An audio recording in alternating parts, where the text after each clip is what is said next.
Former investigator Christine Lazar is here with insight on what protections these evacuees have when it comes to all they've gone through and will continue to experience. So, Christine, very helpful information. Yeah, Sheba and Jamie, from the loss of property value to the headache of the evacuation, evacuees living in the danger zone near the leak have already suffered so much. And I'm joined now by insurance and property damage attorney Shant Karnikian. Shant, thanks so much for joining us in studio this morning. Hi, good morning. And we talked in the past, like when Rancho Palos Verdes had that landslide. You're really an expert on that kind of disaster. So to begin with, what does the law say when it comes to what kind of compensation people like these evacuees are entitled to? So I'd say there's probably two buckets of compensation. One would be the economic damages like loss in property value, expenses that people have incurred, hotel costs, out-of-pocket bills that they had to pay, meals that they had to buy because they're out of their house. But then there's also the sort of non-economic, less tangible, less quantifiable things like the emotional distress of having to effectively run away and in a panic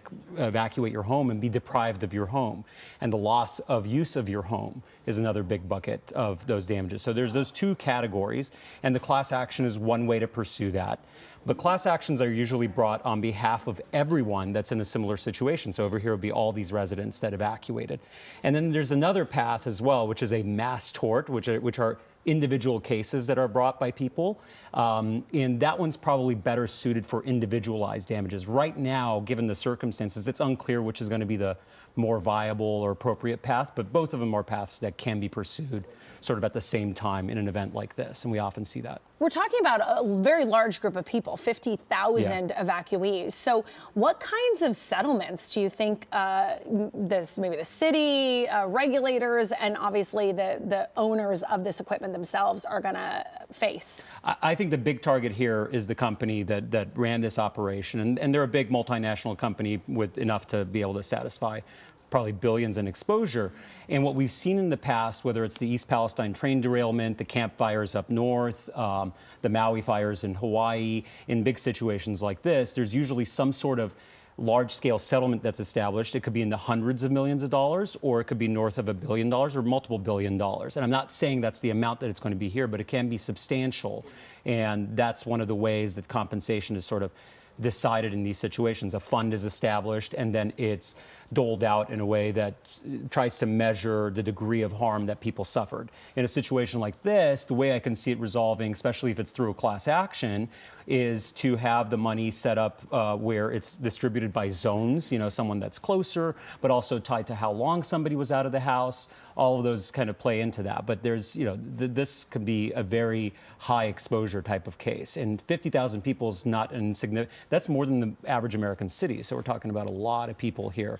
And, if liability is established here and there is some sort of settlement or resolution, it can be very substantial. I think you have people living in this zone who may be already hearing from attorneys. A lot of times they'll get mailers, or they'll have people even go to the evacuation centers.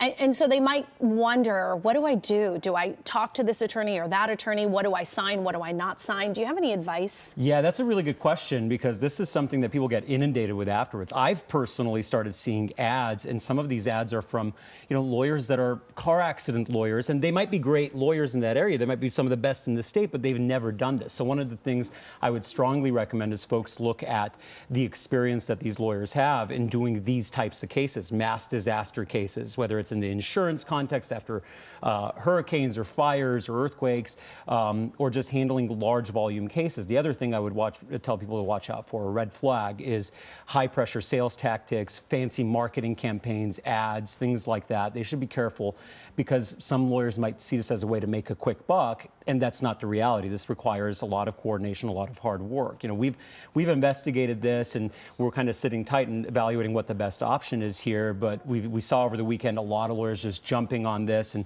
spending the marketing money. So people should be careful with that too. They're entitled to compensation, but they should make the right move and be careful about the choices they make at this point. And quickly before we go, documentation for those who rushed out of their homes, saving receipts, taking pictures of things. What should people be doing to document their their experience? That's a great question. All of the above. Document all of this. Treat it like it were a fire that happened at the home or any other thing where you'd want to get compensation for it, or you're coming out of pocket.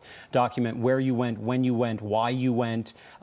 To save all your receipts, take photographs of receipts, and make sure you document that, because at the end of the day, that's going to be the proof, and that may help establish what you're entitled to from a case if there is ultimately a resolution or a settlement here. So. All right, Yeah. Attorney Shant Karnikian, we appreciate your expertise and all the information that you gave us on this. Thank you for having me.